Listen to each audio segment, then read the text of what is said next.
Josh, tell us a little bit about this journey. You started out, and tell us your current position, what you're doing at NEO Home Loans, what's going on over there.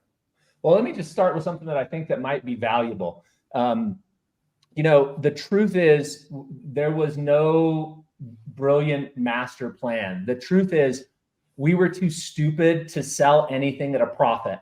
And so when you buy real estate and you're too stupid to sell it as a profit, then you have to rent it out.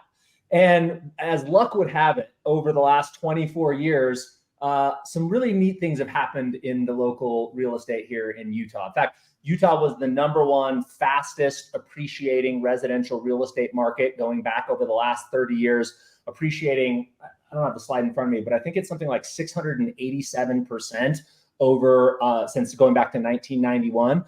So we just got lucky, man. We thought we were going to be flippers. That didn't work. We ended up renting properties out, and we're like, oh, we're making $100 here, $200 a month cash flow here. That's kind of cool. Maybe we'll do more of that. And over the last 20 years, we've grown that portfolio. My mother, my wife, and I, and our team now, we manage, own. We have partners, but we run a real estate portfolio valued over $100 million. We have everything from a few legacy single family homes, duplexes. We have a number of smaller apartment complexes. We own a big retail center that's a couple 100,000 square feet. We own 5 medical office buildings, and we've just kind of continued to scale up the ladder. But the lesson, the thing that surprises me the most, Chad, like looking back over 24 years, I was having this conversation this morning with one of my best friends. He's a 70-year-old gentleman. He's a mentor to me. And we were talking about what surprised me the most in this journey. And I said, when we bought our first 8-plex, Dennis, check this out. We bought this in 2000. The rents per unit, 2-bedroom, 850 square foot units, right next to the Capitol building in downtown Salt Lake. The rents were $275 a unit. Combined for all 8 units, we were bringing in something like $2,400 a month. And our mortgage payment was $2,100 a month. So we had $300 a month to cover expenses. Going big. Yeah. We were not killing it, okay? But fast forward 23 years later now, the average rent on those units is $1,655 a month. We're bringing in about $13,500 a month in rent on that building, and we paid that mortgage off a long time ago. But if we hadn't, that $2,100 mortgage is very insignificant compared to that $13,500 in gross rent.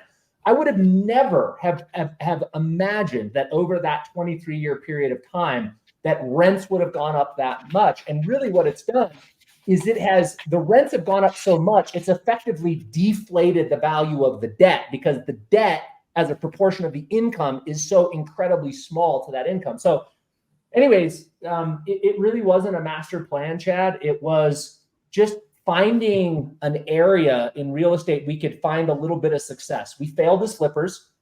We were okay at being a landlord. 5 years later, we sold 1 and bought 2. 5 years later, we refinanced 5 and we bought 3 more. And the snowball just gained momentum and size over 23 years. Yeah, there's so many people in the business right now, whether they're agents or maybe some part of the real estate business right now, that are just watching other people get involved. Yes. They're not actually in the game, right? They're not actually in the game. And you were a perfect guest for us to be able to give these people the hope that they need to be able to build a business beyond a residential real estate transaction. The first question I have is, and this is what people will want to know, with interest rates where they are, how do you feel currently about investing and being able to continue to build your portfolio? What are you guys doing? How has that changed your posture? So one of the biggest mistakes in hindsight that I have made in my journey, and trust me, the list is long and distinguished, people. There's a lot of mistakes in this 23-year journey. But the biggest one, I believe, is that after the Great Recession, right? So in Utah, the Great Recession didn't really hit the real estate market until 2010, kind of that Lehman Brothers moment. But I was so frightened. I was so shell shocked. I was so fearful that I was going to lose everything. At the time, we had about 63 single family rentals that we had out there.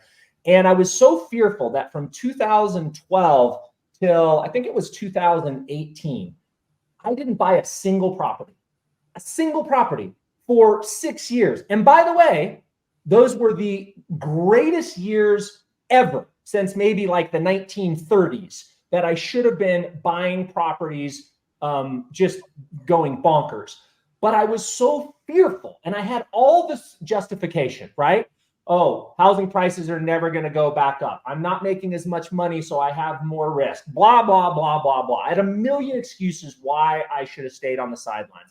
And I spent that 6-year period working really hard in my mortgage business, making sure that the properties we didn't lose. I paid off my home. I filled my safe with gold. Like, it made me feel safe, and it was the worst. Like, I probably cost my family $20 million, right? So the question I would have and the reason I share that story is because, are you making a decision because that feels safe right now to stay on the sidelines that is going to cost you a lot later?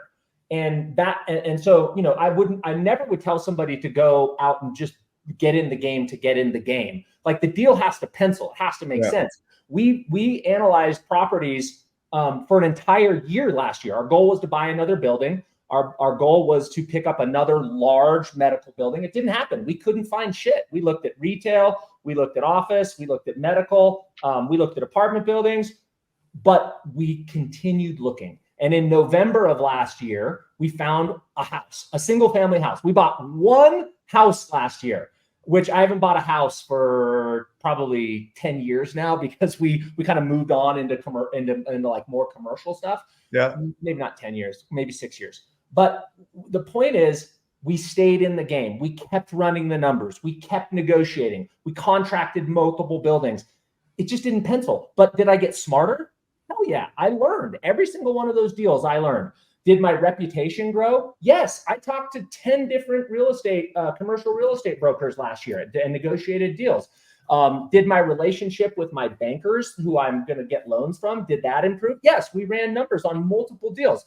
And finally, I got myself a deal. So I would just say that it's really easy to excuse yourself from being in the investor game right now, but rarely does the easy thing pay off long-term. Like, stay in the game, look for the properties. And I'm happy to share the deal. Maybe it would be fun to see. I could share the deal that we ended up closing last year, because it ended up being a great deal. But it took a year's worth of work to find one dang property that cash flowed. What are the first steps to buy a rental property? Well, I think the first steps is finding a good agent who can help you source the deal. I mean, as I think back about, what is my process today? Well, my process today is I have a realtor buddy who's become a partner of mine in all of our buildings we've done over the last 4 or 5 years. You know him, Chad. It's Jake Green. Yeah. And Jake is always on the hunt for deals. And Jake helps me, we create a plan together. First, we say, okay, we want to buy this type of property this year. Okay, we have a plan. Jake is always searching the internet, LoopNet, for properties that may fit the criteria. Hey, Josh and Mom, because I work with my mom. She's my business partner as well. What do y'all think about this property? No, Mom hates it. It's in a terrible area. Yep, we like that one. Then Jake's going to go get those financials, and he's going to help us do that financial analysis. So I can see what the cash flow is. I can see how much money we're going to need down. We can calculate return on investment. We can calculate your IRR, which is your internal rate of return, which encapsulates not only your your cash flow, but it calculates an estimate of appreciation plus the amortization of the mortgage. And over 10 years, what would be my annualized return? So he helps me with that deal analysis. So he helps me set a plan.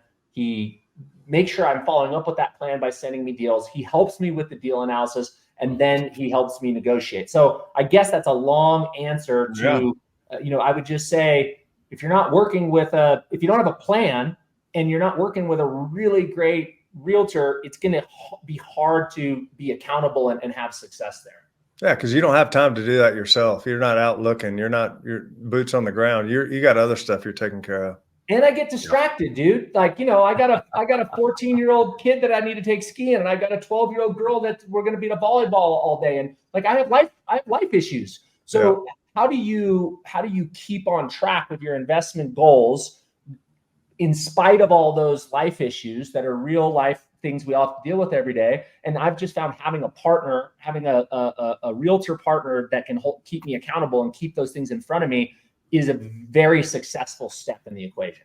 Like dummy 101 here, what are the 4 or 5 things that you look at, like in a property, just to start investing? What are the basic things just off the top of your head? You're like, hey, it has to have this, Yeah. It would depend on the asset class, but let's just talk about single family homes for the time being. And this would essentially hold true for even like small apartment buildings. So just residential units. First rule, everybody's going to laugh. But we call it the Mom Hillary rule. And the Mom Hillary rule is this. Hillary is my wife. If Mom or Hillary cannot go to the property at night, we don't buy it, right? Because eventually Mom or Hillary or one of my kids, when they get a little older, is going to need to drive into that neighborhood to do something at night. And if we don't feel safe about the neighborhood and it doesn't pass that test, pass. And that's just a really funky litmus test, but it's really served us, because what happens is when you buy properties in those war zones, oftentimes the cash flow looks good because the price is less, the rent to price ratio is better than in a nicer neighborhood, except nobody pays their rent on time. And even if you are a great landlord, the crappy landlords next to you will bring down your property values over long periods of time. So rule number 1, it has to pass the Mom Hillary rule. Rule number 2, it has to have positive cash flow, or I have to have a very certain opinion that we can get to a pace of cash flow very, very soon. So that's rule number 2. I can't justify in my mind putting down a down payment and investing time and energy into something that pays me a 0 return on investment. I want a return on investment. That's number 2. Number 3, you can get these calculators online all over the place, but I want to calculate the internal rate of return on that property. And again, I mentioned this previously. That's your cash flow plus your expected appreciation plus the amortization over the mortgage. And we look at it over a 10-year period of time. And I want a double-digit IRR, internal rate of return. If I can't, between appreciation, cash flow, and amortization, hit a double-digit IRR over a 10-year time horizon, it could have a lower return in the first year 1, 2, and 3. But if I can't get it double-digit over 10 years, I'm probably going to pass. And that's the problem with last year, Chad. We probably do a deep dive analysis on 2 to 3 properties a month. So let's say I analyzed 30 properties last year. I could make one of them work. We offered on all of them, but I can only get one of them to stick. That's okay. We went through the process. We learned on every single one of those transactions. And then lastly, I would just say, you're really rolling the dice, in my opinion, if you buy properties pre-1970s. Right? You've just got asbestos, you've got single pane windows. You get back in the 50s and 30s, you're talking about, the piping and the walls and the lap and plaster. You think, I'll just go in there and we'll just patch this up and paint it. And then you're like, okay, we got to take it back to the studs and do sheetrock everywhere. Now we got into this rat's nest. So I would be cautious as a new investor not to buy things that are, pre-70s. Yeah.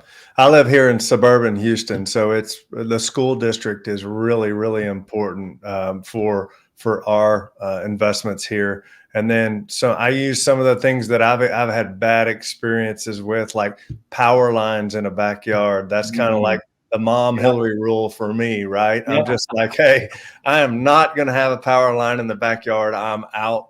And I do like a cul-de-sac, right, where the kids can play. So things like that are really attractors to families who may want to be there long term or rent it, right? Yeah, that just speaks to supply and demand, right? There's only so much supply of those homes in that school district. And if it's on a cul-de-sac and it's safe and it doesn't have the power lines in the backyard, you know, you're in a good school district, you're always going to have demand. So you could also look at it from a perspective of jobs. You know, you can go to just about any county that has governmental agencies that'll put out reports on wage growth, unemployment rates relative to the state, and then relative to the country. So if I can find a good school district, it checks those boxes, and I've got a lower unemployment rate and a higher wage growth rate than the rest of the state, it's really hard to go wrong over a long period of time. I call those tailwinds, right? So Warren Buffett has this philosophy. He says, you know, I just try to accumulate investments that have more tailwinds than headwinds, right? Tailwinds propel the investment forward. Yeah. Headwinds slow the investment, and most investments will have both. But an exercise that I've done in the past is just, you know, take a super simple line piece of paper like this down the middle and write headwinds and tailwinds down the other, and just do an analytical exercise where you go, what are the headwinds against this property performing over the long term? Write them down. What are the tailwinds? All right, well, if I got, you know, 12 tailwinds and 3 headwinds, I'm probably going to feel mentally a little bit better about overcoming that fear and buying that property.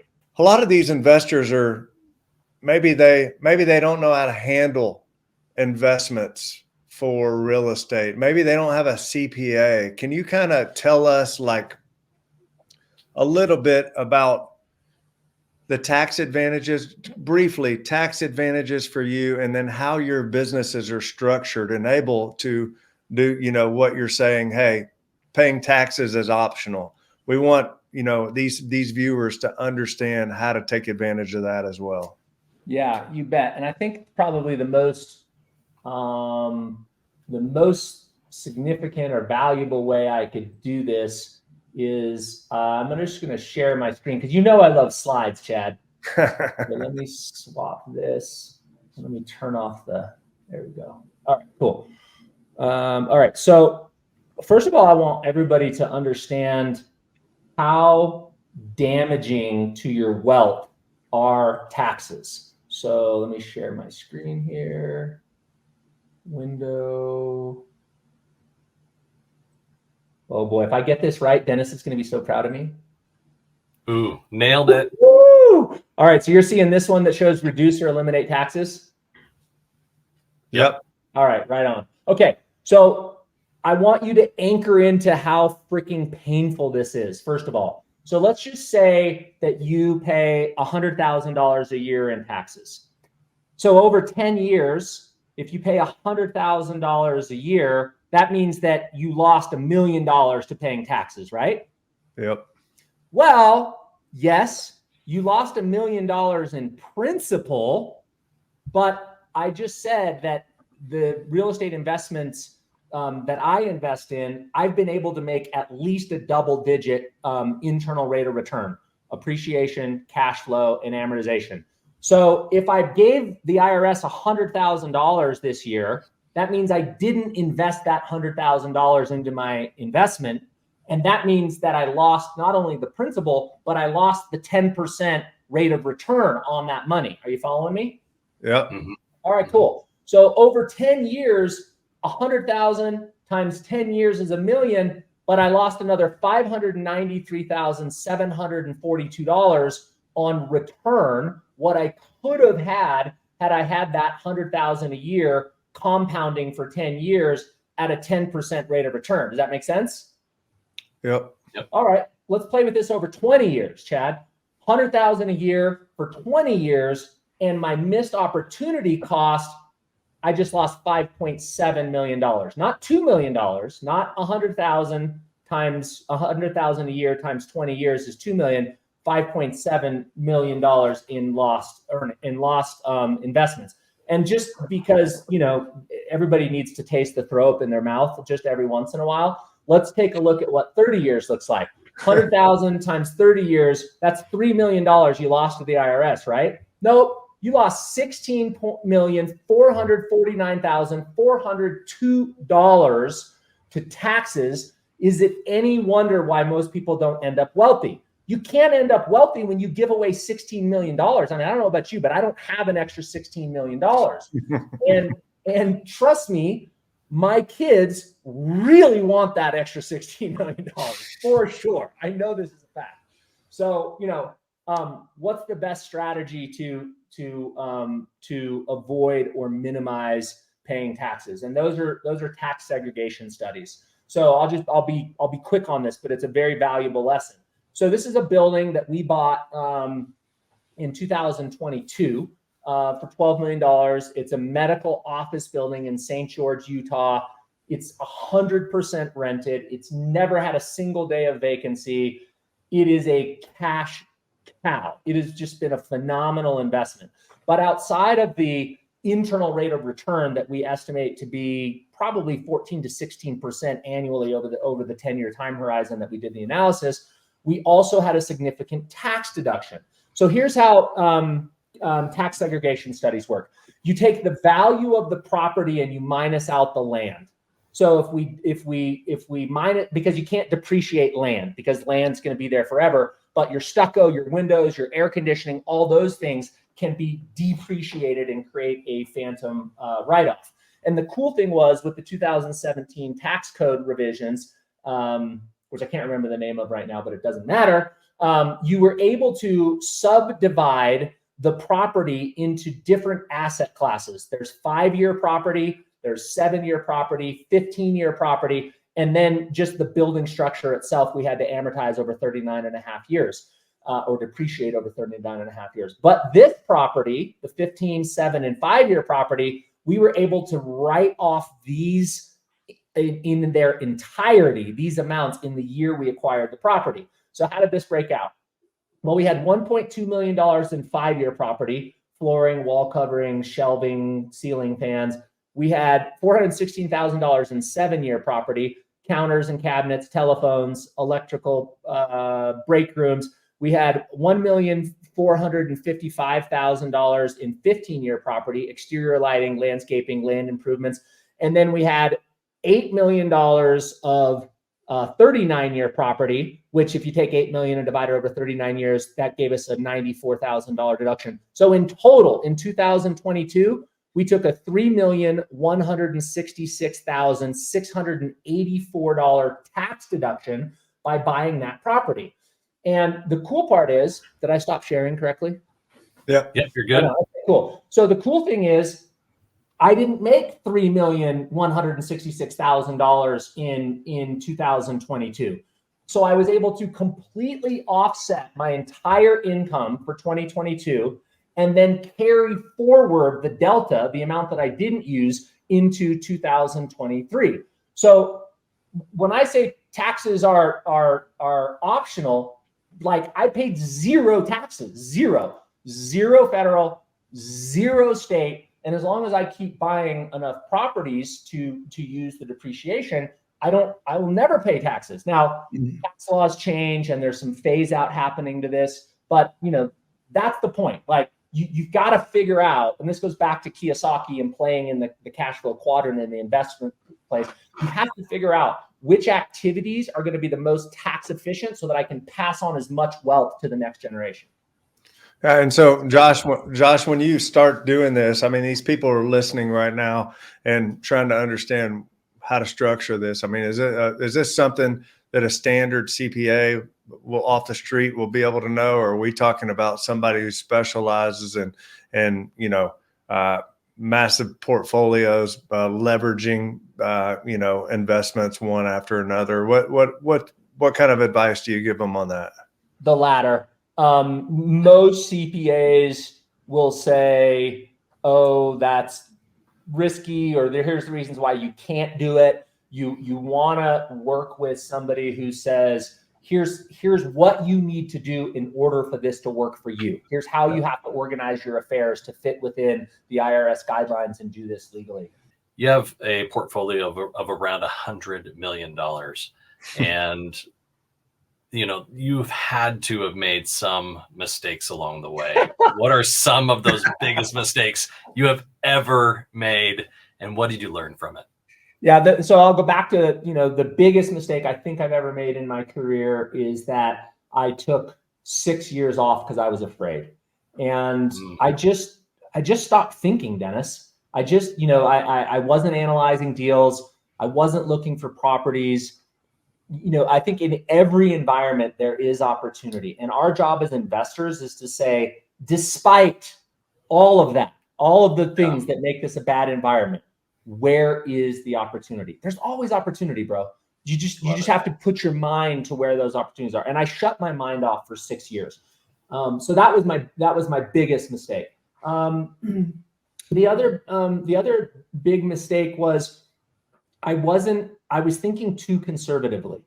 I was thinking through, I just want to grow this big enough to where I have enough cash flow that I can escape the rat race, as Robert Kiyosaki says, which is when your free flowing cash flow after expenses exceeds your outgoing nut every month.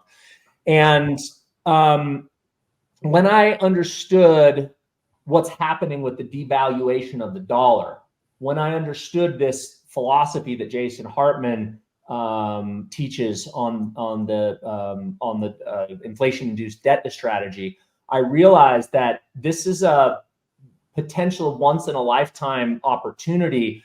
Inflation is the investor's friend. Inflation, if you have fixed rate debt on your projects and you have positive cash flow, because inflation erodes the value of the debt. So if you're a lender, inflation is your enemy, and you have to charge higher interest rates during times of inflation. That's why we've seen mortgage rates go up. So inflation is the enemy of the lender, because when you pay me back, Dennis, I'm going to be able to buy less goods and service with those dollars. But inflation is the friend of the borrower. If I'm borrowing money from you today, but I don't have to pay you back until 2054 or over that 30-year time horizon, I get to pay you back with devalued dollars. If I would have understood that philosophy in 2000, I'd be on this show right now saying I have $1 billion worth of properties, but I didn't know it. I didn't understand it. So number one, I gave myself a parent's note to sit on the sidelines for 6 years, and that was a terrible parent's note. I had all the reasons why I justified that was okay, by the way. And then number two, I was just playing too small and not really realizing that the amount of cash flow that I think it's going to take me to escape the rat race is not enough cash flow, because inflation is going to eat away at that amount, and I needed to play a bigger game. Yeah. And dude, we screwed up a lot of properties too. I could give you anecdotal on, properties that we bought that then went underwater and we had to wait it out. But those are the big mistakes that I can think of. I think that speaks to finding your investing why. So I think I've shared this with you before, Chad, but I had the great fortune of being raised by a single mother in and out of the welfare system, buying groceries with food stamps, moving out of an apartment into a hotel that we were paying on a nightly or weekly rental rate. Watching my mom at one point sell her wedding ring at a pawn shop so that she could take me to a movie and buy me a hamburger. And I intentionally said that I had the great fortune of being raised by a single mother and watching the welfare system, because that at first created a lot of fear inside of me around money. That fear turned into curiosity. I remember as a 12-year-old kid, I was raised in Los Angeles, and I would go downtown with my mom, and I'd put my hands on these freaking 60, 80-story high-rise buildings, and I would just think to myself, I would just marvel, where does all this money come from? Like, we don't have 3 meals in our fridge to get us through the day. Where does all this money come from? How is this possible? Like, I was just fascinated by it. And then that fascination turned into our investments. And then those investments over long periods of time turned into this, this success that we're experiencing. But if you haven't connected with your investment why, I want to do something different for my kids, or I want to spread financial literacy, or whatever it is in your condition that you want to improve, like, you got to anchor into that. And then once you've anchored into that, I think that helps me, and I think it'll help others kind of create a path and a hunger towards learning and improving and really understanding these things as you go. And hearing all this stuff, I mean, there's so many people out there that have a healthy annual salary that aren't digging into this, that will retire with very little because they have not invested in themselves and absorbed the wisdom needed to be able to do these things. So it's incredible to look at and to think that, man, you can have an incredible salary year after year, and somebody that maybe has a third of that salary that knows what they're doing and knows how to play the game can ride off into the sunset in a completely different positions. Hey, Josh, before we leave here, tell us a little bit about your business there in Salt Lake. What's going on? We'd love for people, investors around the country that are watching, new investors, whatever it is. Josh, obviously, your stuff. You've got a team that could advise these people. Tell us a little bit about your company and what y'all are doing. Yeah, thanks. So the company is Neo Home Loans. We started this company 3 years ago. We lend in 49 states, everywhere but New York. And we created the company with the just cause, or the mission, the why, to improve communities by spreading financial literacy. And we do that by means of the mortgage and real estate transaction. And our mission is to help people become more financially literate and figure out, how do I structure the mortgage so that it maximizes my wealth over a long period of time? And what I'm aware of is that people are pretty good planners when it comes to what I have to do after this appointment, what I need to do tonight with my kids, maybe even next week or next month, or if you're really on it, you're a good planner for 2024. Yeah. People are horrendous in terms of long-term vision when you talk in terms of decades. So we help people understand, how does this investment impact you over the next 27 years until you told me that you're going to retire? And should we do 20% down, or should you do 10% and keep the rest as a nest egg, and then take that 10% and invest it in treasury bills that'll pay you risk-free return of 5.5%, and then you've got a hedge against something going wrong? Like, we help people think through those equations. So if you're a real estate investor, if you have investor clients, we'd love to serve you, and we'll do so in a way where we're not just an order taker giving you a 15-year or 30-year with cheese, but we'll give you advice on how to really strategize that mortgage strategy. Yeah. Awesome. Friends, you heard it from Josh. I mean, man, if you guys are thinking about how you're going to do this, and everything you're hearing from him and what he's built, just so incredible, the financial freedom for his family and everything. Like, if this is what you want, feel free to reach out to Josh. You can find him. We're thankful you were able to spend some time with us. And man, I learned so much. Dennis, I'm sure you learned a bunch as well. Thanks, Absolutely. guys. Yeah. Thank you so much. My pleasure. And if anybody has questions, josh@joshmettle.com. Just shoot me an email. All right. Hey, Awesome. Have a wonderful day. Thank you so much, Josh. Appreciate y'all. Great to meet you, Dennis. Thanks, Chad. Bye, everybody. Likewise. See ya. Thanks for coming. Bye-bye.